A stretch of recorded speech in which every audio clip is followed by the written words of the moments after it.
मेरी पत्नी मर चुकी है, मैं तो आपसे शादी करना चाहता हूँ, साथ रहते हैं। लोन के चक्कर में उन्होंने मुझसे गिफ्ट डीड करवा ली। तो पहली पत्नी पहले खड़ेगी 2020 के अंदर वादा करे, अभी टाइम खड़ेगी ये बात। तू तेरे पति के पास जा कहीं भी जा, मुझे कोई मतलब नहीं है। तो अब तो वो कहते हैं मैंने तेरे को जितना यूज करना था उतना कर लिया, अब जाओ। धमकी और मिलती है मेरे लिए कि केस उठा ले, नहीं तेरे को उठवा लूंगा। सिर्फ 2 साल में डीएस इंस्टीट्यूट सीकर का शानदार रिजल्ट। हिंदुस्तान के टॉप कोचिंग्स के एचओडीज आज है डीएस में, जो क्लास लेकर करेंगे डाउट्स भी क्लियर। डॉक्टर इंजीनियर बनने के सपनों को दे उड़ान डीएस सीकर के साथ।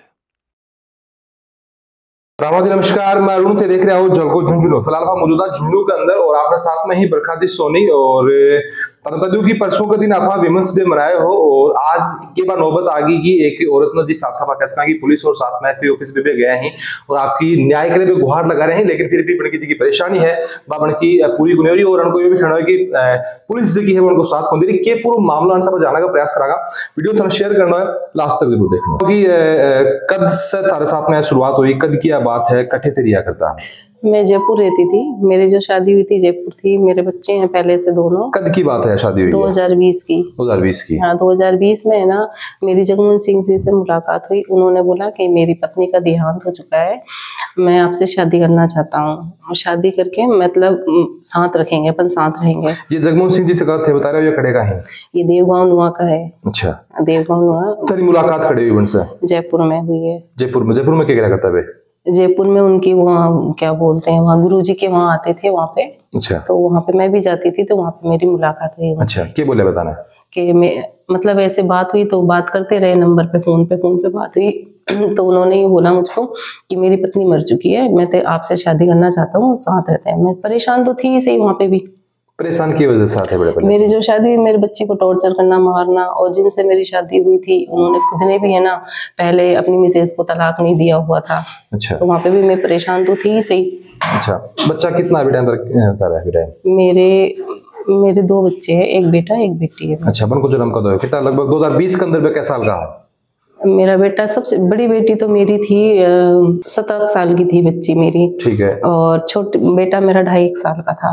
अच्छा। जब तो टॉर्चर जगह पति करता मेरे साथ में? हाँ, उसके मतलब मेरी बच्ची को परेशान करते ऐसे। अच्छा।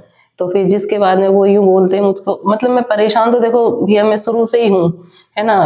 क्या हुआ था कि मेरा पति देव है ना, पहले जो थे, जो शादी हुई थी माँ बाप ने जैसे शादी करी हुई थी, तो मेरी बच्ची थी 8 महीने की, वो उसको छोड़ के खत्म हो गए थे। अच्छा। मर गए वो, है ना। तो 8-9 साल में मेरे पियर में रही। पियर में रहने के बाद में मेरे बच्ची का हार्ट का ऑपरेशन करवाया, दिल में छेद था उसका, भोपाल करवाया मैंने।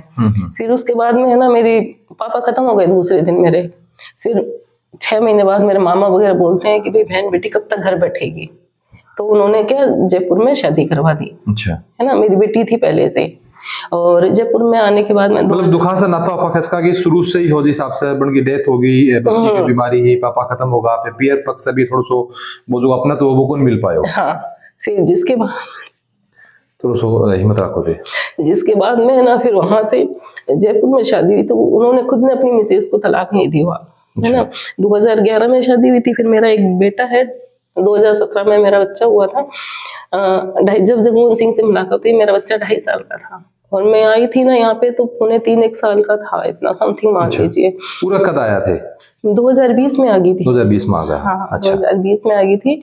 उन्होंने फिर मंदिर से मेरी मांग भर के शादी करी कि अपन पति पत्नी है। मैं मना मंदिर में? जयपुर मंदिर में। फिर वो बोलते हैं मुझको, मैं बोलती थी कि भाई अगर कोई कागज वागज बनवा लो, तो नहीं मानते। वो कहते कुछ होनी चाहिए, कुछ ऐसा उन्होंने कहा। अब वो पुलिस वाले उन्होंने दिमाग लगाया, मैं तो विश्वास कर लिया मैंने तो बस की। जगमोहन जी पुलिस में काम करता है? आबकारी विभाग में है और एक्समैन है वो। अच्छा, आर्मी के अंदर आप है? हाँ। अच्छा, है ना। तो तनवी टाइम शंका को नहीं की भाई लिखित में कोई शादी कौन कर रहा है? सिर्फ नहीं, उन्होंने कहा ना कि मैं अभी नहीं कर रहा हूँ। विश्वास कर लियो थे? हाँ, बस सबसे बड़ी बात है ये, विश्वास कर लिया। और मैं कि परेशान तो पहले से ही थी, सबसे बड़ी बात तो। फिर उन्होंने है ना मुझको बोला ठीक है, अब जब मांग भर दी तो फिर वहां से मैं मेरे बच्चों को लेके, बेटी तो मेरे भाई के वहां छोड़ दी थी, पर मेरे भाई वगैरह सब परिवार इस बात को खिलाफ थे। अच्छा। कोई साथ नहीं देता, आप है ना। फिर मेरे बच्चों, मेरे यहाँ पे भांजी है उनकी, उमा राठौर, सिक्कर में 3 दिन वहां रहे हम लोग। अच्छा। 3 दिन वहां पे भी रहने के बाद में भी मतलब हमको अलग रूम दिया गया, वहां पे साथ रहे हम लोग पर्सनली। और उसको आप जैसे बोलते हैं एक पति पत्नी की तरह मान लो, चाहे जो भी है सारे संबंध अकेला रिया थे। जी हाँ। फिर देवगांव लेकर इन हुआ, 20 दिन वहां रखा मुझको। 20 दिन वहां रहने के बाद में उन्होंने मुकुंदगढ़ में मेरे को किराए के मकान में वहां पे। अच्छा, देवगांव नुआ लेके गए, बड़े बड़े को पैतृक परिवार हो। हाँ। तो बड़े मतलब बड़का जगह माँ बाप है सब आगे। हाँ, पापा तो बीमार थे उनके, मम्मी थी उनकी, और उन्होंने बिल्कुल अपनाया मेरे को बड़ी तरीके से अच्छे से। मतलब सासू माँ भी टाइम मानता है। हाँ। अच्छा, जिस हिसाब से बताया कि बणकी जी की पहली पत्नी को देहांत हो गया, यह चीज सच है? नहीं, बिल्कुल नहीं है सच। वो भी झूठ बोले गए हो? वो भी झूठ बोला गया है। अच्छा, फिर क्या हुआ है? पत्नी फिर वहां से मुकुंदगढ़ में मेरे को 3-4 साल में मुकुंदगढ़ किराए के मकानों में रही हूँ मैं, है ना। और तो बड़े आता जाता रहता है परमानेंट? हाँ, बिल्कुल आते जाते थे। मतलब ड्यूटी थी ना उनकी, तो जैसे कभी चित्तौड़ ड्यूटी थी या कभी जैसे यहाँ पे थी ना, तो वो आते जाते थे। पूरे गाँव को पता है मुकुंदगढ़ में कि हम पति पत्नी की तरह रहे हुए हैं, ऑलमोस्ट पूरे गाँव को। मैंने कभी किसी को नहीं बोला कि मैं सोनी हूँ, है ना, क्योंकि जब सब कुछ छोड़ दिया है तो फिर ऐसे ही बोलेंगे सर। फिर क्या बोलते हैं वो मुझको कि 2022 में कि अपन किराए के मकान में कैसे रहेंगे, मतलब ऐसे। तो तेरे पास, मेरे पास ज्वेलरी वगैरह थी, पहले मैं मेरे भाई को पास छोड़ रखी थी, जो पापा वगैरह ने पहले चढ़ाई हुई थी। तो कहने लगे तेरे पास है ना, तो वो मेरी भांजी का प्लॉट है, वो ले लेते हैं। मैं ठीक है, रहना तो यही है। पति भी टाइम भी यह चीज को सोचेगी कि भाई पिछा तो अनकन भी हैं, तो ये भी तो लेस की हैं, अपन क्यों कह रहे हैं? मैं तो भाई, उन्होंने ये बोल दिया कि तेरे नाम पे करो हो जाएगा। अच्छा। ना ऐसे करके। तो फिर मैंने उनको लेने के लिए, मैं ठीक है चल, मेरे भाई से बोला मैंने कि मेरा छोटा भाई है, हम 5 बहनों के बाद का है, तो बड़ा भाई भी मेरा खत्म हो गया नहीं है। तो छोटे भाई से बोला, तो उसने बोला कि ठीक है दीदी, हमें क्या है, तेरे को चाहिए हम दे देंगे। उसने ज्वेलरी वगैरह बेच के 7-7.5 लाख रुपए 2 किस्तों में दे दिए उसने मेरे को। ठीक है। और एक बार जयपुर में दिए आके, और एक बार मैं खुद भरतपुर जाके लेके आ गई थी। फिर जिस बात में ना उन्होंने 2000 मेरे नाम पे फिर रजिस्ट्री करवा दी, बरखा वाइफ ऑफ जगमोहन सिंह के नाम से। पता भी करवा दिया, बिजली बिल पानी बिल मेरे नाम से, जितना बना मैंने उसमें कर लिया। मैंने इनको पैसे दिए, मेरे पास कोई वो नहीं है ऐसा कि मैंने खुद नहीं दिए हैं किसी को, है ना। अब वो यूँ बोलते हैं कि जैसे तैसे कि अपन लोन ले लेते हैं, लोन के चक्कर में बोल रहे हैं कि लोन के लिए ऊपर बना लेंगे। मैंने कि जितना है उतना रहने दो। तो वो क्या बोलते हैं, नहीं अपने इनकम हो जाएगी, किराए पे चला जाएगा। ठीक है, तो लोन के चक्कर में उन्होंने मुझसे गिफ्ट डीड करवा ली। अच्छा, बाजू की जमीन ही बेजगह मकान पे आप अपना गिफ्ट करवा ली? गिफ्ट डीड करवा ली, ठीक है। और अब कहते हैं वो कि तू जा यहाँ से, मेरी पहली वाली पत्नी आएगी। उनका भी केस चल रहा है जयपुर में, घरेलू हिंसा का और मेंटेनेंस वगैरह का, तलाक का केस चल रहा है। अच्छा। और अब कहते हैं मैं मेरे बच्चे को लेके कहाँ जाऊँ? मेरी पहली पत्नी पहले खड़ेगी, 2020 के अंदर वादा करे, अभी टाइम खड़ेगी बात, पता नहीं सर। और अब तो वो ये कहते हैं तू जा, मुझे कोई मतलब नहीं है, तू तेरे पति के पास जा कहीं भी जा, मुझे कोई मतलब नहीं है। अब 5 सालों में मेरा तो सब कुछ बिगड़ गया। इतना दिन तो मतलब क्या हुआ, अब अचानक से मतलब खत्म क्या हुआ? मकान, पता नहीं, मकान उनके नाम हो गया अब तो। मकान में बस सबसे बड़ी बात है, मेरा छोटा बच्चा है, 7.5 साल का ही है, अभी मेरे बेटी के पास छोड़ रखा है मैंने। स्कूल की फीस वगैरह कोई नहीं भरी गई है, यहाँ नोबल स्कूल में पढ़ता था तो फीस नहीं भरी हुई। मेरी बच्ची को मैं कह रही मम्मी इसकी साल खराब नहीं हो, वो पढ़ा रही है वहाँ पे कोटा में। अच्छा। स्कूल में तो एडमिशन करा के अब नेक्स्ट ईयर में मेरे पास लेके आऊंगी, क्योंकि मेरे पास तो खर्चा भी नहीं है, क्योंकि खर्चा भी 4 महीने से बंद कर दिया देना। अच्छा। कुछ भी नहीं है मेरे पास में, तो मैं क्या करूँ? थोड़ी सी मतलब कि बाद में जाए थे, पुलिस में भी थे गए आगे, 30 तारीख को FIR हुई है। 30 कद की बात है? 30 जनवरी के हुई है, लेकिन मैंने 28 तारीख को जब वो मकान का बेचान कर रहे हैं ना, 28 कद की बात है, जनवरी 28 दिसंबर को मकान, हाँ 27 दिसंबर को वो मकान का बेचान वगैरह कर रहे हैं ना, तो जब मुझे पता चला तो 28 तारीख को मैंने एक एप्लीकेशन थाने में दिए। अरे थाना क्या पता लगा कि ये लोन को ले रहे हैं तो आपका नाम पकड़वा लियो? मुझे तो जब वो बोल रहे हैं कि अब मेरा नाम मकान हो गया अच्छा। है, तेरे को तो विश्वास करके साइन कर दिया? बस सबसे बड़ी बात ये हुई। मुझे बड़ा ही बताई था ना कि वो तो मेरा नाम फोन करके बोलते तू जा, मुझे कोई मतलब नहीं है, तू कहीं भी जा, तू अपने पति को फोन कर, मुझे क्यों कर रही है, मैं तो तेरे से कह रहा हूँ कब से तू जा।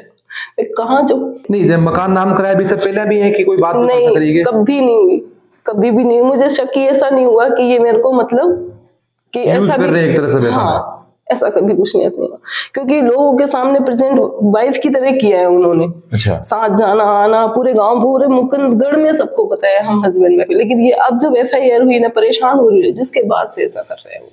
अच्छा, पहला था न कि कोई भी जाए परेशान करना या फिर कुछ बोलो बुरो करना है, कुछ भी नहीं हो, कुछ भी नहीं हुआ। साथ में रहना, बिल्कुल पति पत्नी के रहना, सब सारा काम भी हिसाब से है। बिल्कुल।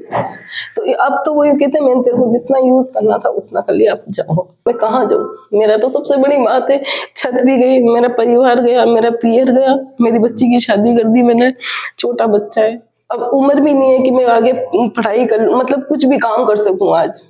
मेरे इतनी हिम्मत भी नहीं है शरीर में। सही बात है। और आगे पीछे बच्चा भी बड़ा होता तो थोड़ा सोचती मैं, क्या करूं मैं।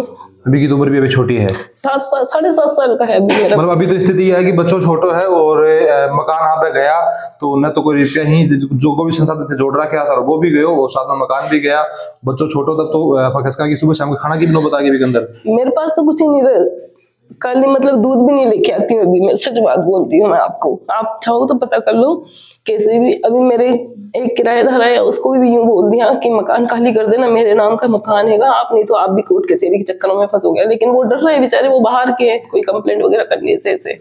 अच्छा।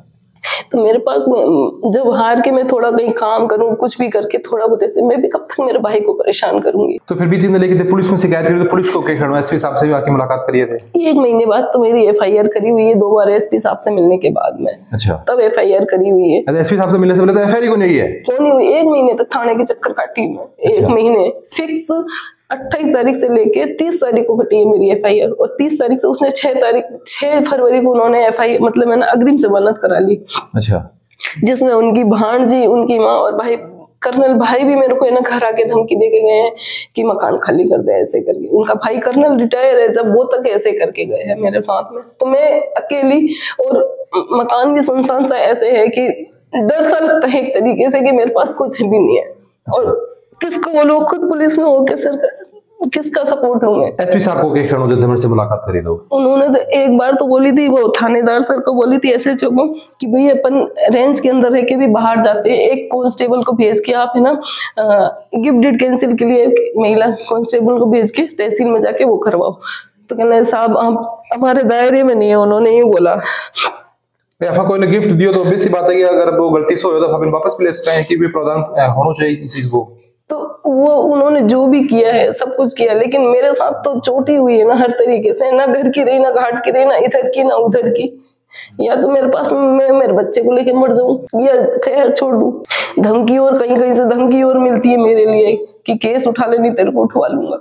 अभी प्रशासन से क्या चाहो हो कि मकान जो को थे था गिफ्टेड करवाया गया आशा के अंदर लेके वो थाने मिला है, फिर सजा भी मिले भी चीज की। मैं तो ये चाहती हूँ सरकार से, मुझे मेरी छत मिल जाए, मैं मेरे बच्चे को पाल लूं, और जो दोषी है ना उसको सजा मिले।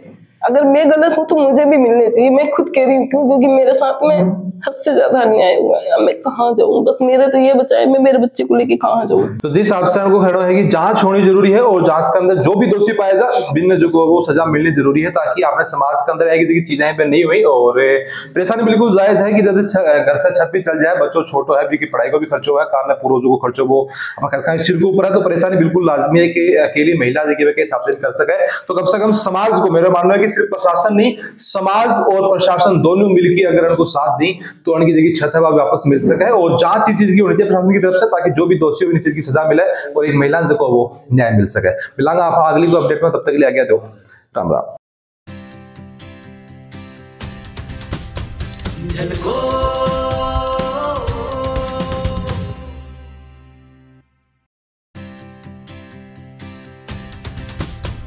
झलको